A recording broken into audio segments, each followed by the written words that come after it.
도로를 달리다 보면 포트홀을 심심찮게 발견할 수 있지야. 자칫 타이어가 찢어지고 핸들이 돌아가는 큰 사고를 유발하기도 하는데야. 안전을 위협하는 도로의 골칫거리 포트홀에 대한 이야기 나눠보겠습니다. 예, 도로교통단 최지원 교수 전화 연결돼 있습니다. 교수님 안녕하십니까? 안녕하십니까? 네, 안녕하세요. 예, 포트홀 뭐 다들 아시겠지만 구체적으로 일단 부연 설명 듣겠습니다. 어떤 겁니까? 예, 청취자분들이 많이 들었던 단어죠. 네. 예. 우리가 흔히 볼 수 있는 건데요. 아스팔트 도로 표면의 일부가 움푹 패거나 내려앉아서 구멍이 생기는 현상인데, 참고로 그 싱크홀하고 좀 다른 개념입니다. 싱크홀은 우리나라 말로 땅꺼짐 현상이라 하는데요. 이 현상은 땅 속에 있는 암석이나 이 침식이 되어가지고 도로 지반이 완전히 무너지게 되죠. 그래서 이제 구멍이 아주 크게 뚫리는 것들은 싱크홀인데, 이 모양은 원동 혹은 원볼 모양하고 차이가 좀 있는 게 바로 그 포트홀이라고 말씀드릴 수 있습니다. 네, 예. 네. 그러면 이 포트홀 부산에서 연간 몇 건 정도의 포트홀이 발생된다고 볼 수 있을까요? 제가 한번 조사해 보니까요, 그 국토교통부에서 작년에 전국적으로 우리가 자주 다니는 고속도로라든지 일반 도로에 얼마큼의 포트홀이 발생되는 것을 작년에 처음 조사를 했습니다. 예. 네네, 그 전체적으로 보니까 한 8만 5천 건 정도 발생했는데요. 예. 많죠, 그죠? 예. 예. 그래서 고속도로에서 한 2만 한 800건 정도, 그리고 일반 국도에서는 6만 한 4천 건 정도, 즉 일반 국도가 고속도로에 비해서 훨씬 더 많이 발생이 되었습니다. 예. 네. 그리고 이제 조금 전에 말씀드렸던 부산의 경우를 제가 좀 자세히 살펴보니까요. 예. 2022년 기준입니다. 우리 부산시가 관리하고 있는 도로가 한 674km 정도 되는데, 여기서 포트홀은 무려 7,376개나 발생을 했습니다. 어이구야. 그렇죠. 그래서 이거를 좀 더 자세히 좀 보니까요. 부산시 전체 도로 길이로 나누면은 1km당 한 10개 이상이 발생한 것으로. 즉 우리가 운전할 때 한 100m 정도 운전하게 되면요. 네네. 포트홀이 1개 이상인 셈으로 계산이 좀 될 수가 있습니다. 포트홀이 보통 이제 비 많이 오고 뭔가 이렇게 좀 집안이 물러지면은 장마철에 뭐 이렇게 많이 발생하는데, 보니까 이제 부산시에 따르면 지난해 12월부터 3개월간 7천 건이 넘는 포트홀이 발생했는데, 이게 전년 동기 대비 그 16% 증가했다. 겨울에 이렇게 특히나 포트홀이 많이 발견된 이유가 있을까요? 네, 금방 말씀했듯이 포트홀은 눈과 비가 많이 내리는 1, 2월 달하고 7월 달에 가장 많이 발생한 것으로 그래 통계가 잡히는데요. 네네.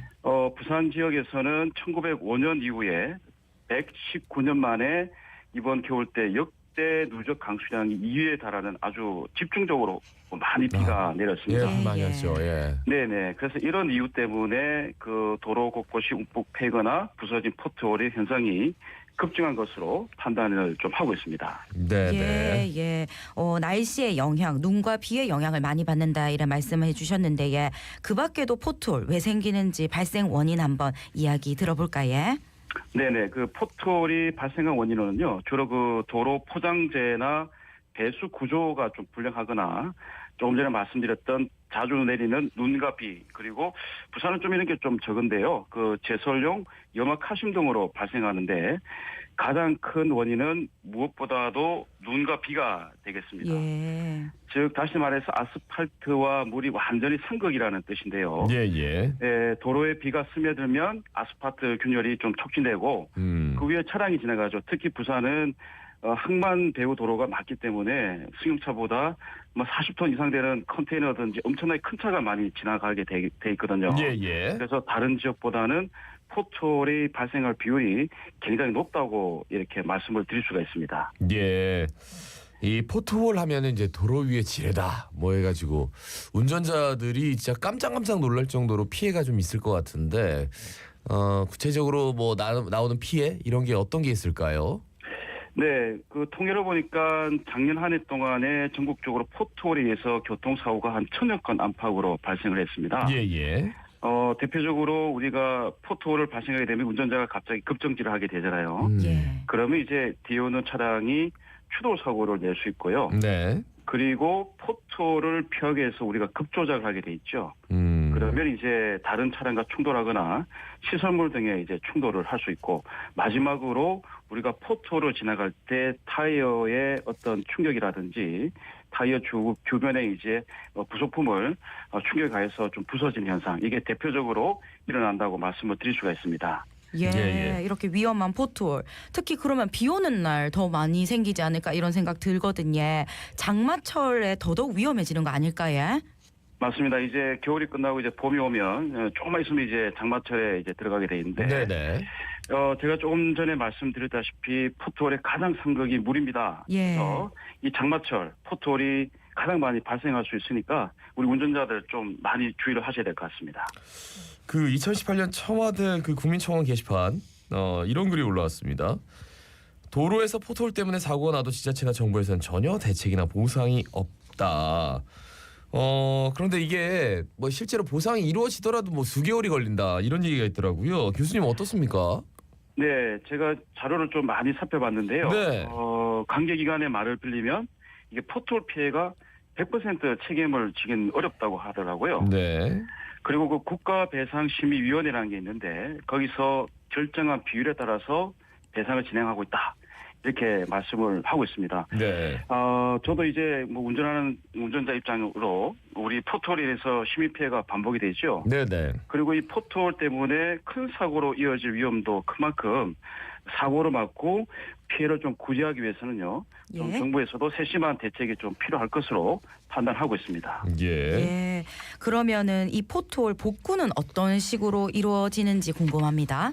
네네, 이게 조금 어려운 단어가 될 수 있는데요. 크게 두 가지로 할 수 있습니다. 우리 포트홀에 이제 생기는 그 모양이 좀 작으면 예. 우리가 일명 땜빵이라 그러죠. 예. 아스콘을 그냥 이렇게 바르고 위에 이제 다짐 현상을 하게 돼 있는데, 이게 포트홀이 길고 좀 깊게 파이는 경우가 있어요. 그러면 이 아스콘을 까기 위해서 이 표층 일부를 이미 좀 깎아내고 그리고 청소를 좀 해야 되겠죠.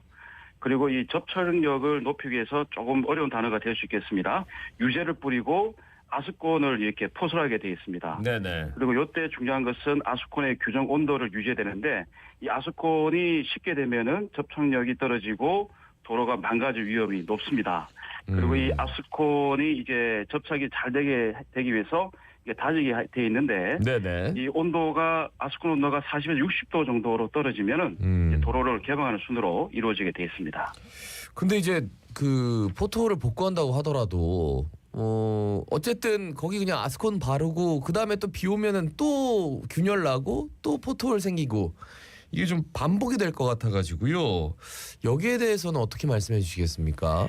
네, 이 부분도 상당히 문제가 좀 되는데, 네네. 조금 전에 얘기했듯이 아스콘을 생성한 과정부터 이제 현장으로 운반할 때 또 이제 공사를 하는 과정에서의 온도 관리 확인을 철저히 해야 되거든요. 예예. 예. 그리고 다지는 것, 즉 아스팔트 골재와 골재 사이에 힘으로 이제 압력을 롤을 이렇게 강하게 돼 있는데, 그 공급률입니다.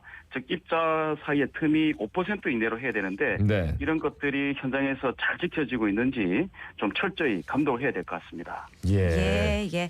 지금 계속해서 포트홀에 대한 이야기 나누고 있는데, 포트홀 대비해서 안전운전 관련해서 당부 말씀 전해주시면 예. 네네. 그 무엇보다도 포트홀 사고 예방 방법이 중요한 것 같은데요. 네. 포트홀이 발생된 곳을 자세히 보면은 대체로 물이 좀 고여 있고, 그다음에 낮은 지반이나 포장이 오래된 도로, 그리고 주행량이 많은 도로로 이렇게 발생이 되는데, 제일 기본적인 대처법은 장마철에 평소보다 주행 속도를 낮춰야 되겠죠.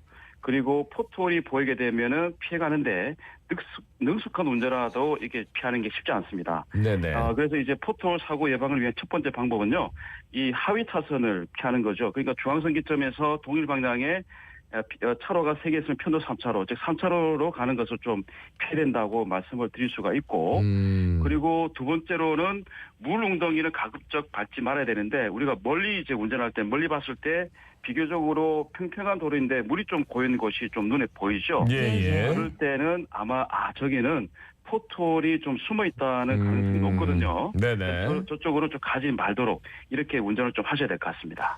그러니까 한마디로 좀 물이 고여 있는 곳 가지 말고, 그리고 네. 경사도가 좀 있으니까 도로마다, 그러니까 배수지로 이렇게 흘러 들어가는 그런 곳들은 조금 비 오는 날은 특히나 좀 피해야겠네요, 그죠? 네, 맞습니다. 봄철에도 좀 집중호우가 일어날 경우가 좀 많거든요. 네네. 그래서 이런 부분은 좀 유독 좀 기억을 잘 하셔야 될 것 같습니다. 아, 근데 진짜 그 도로 아스콘 뭐 아스팔트 이런 거는 물과는 상극이군요. 네, 맞습니다. 알겠습니다. 말씀 잘 들었습니다. 고맙습니다. 감사합니다. 네, 고맙습니다. 예, 지금까지 도로교통공단 최재원 교수였습니다.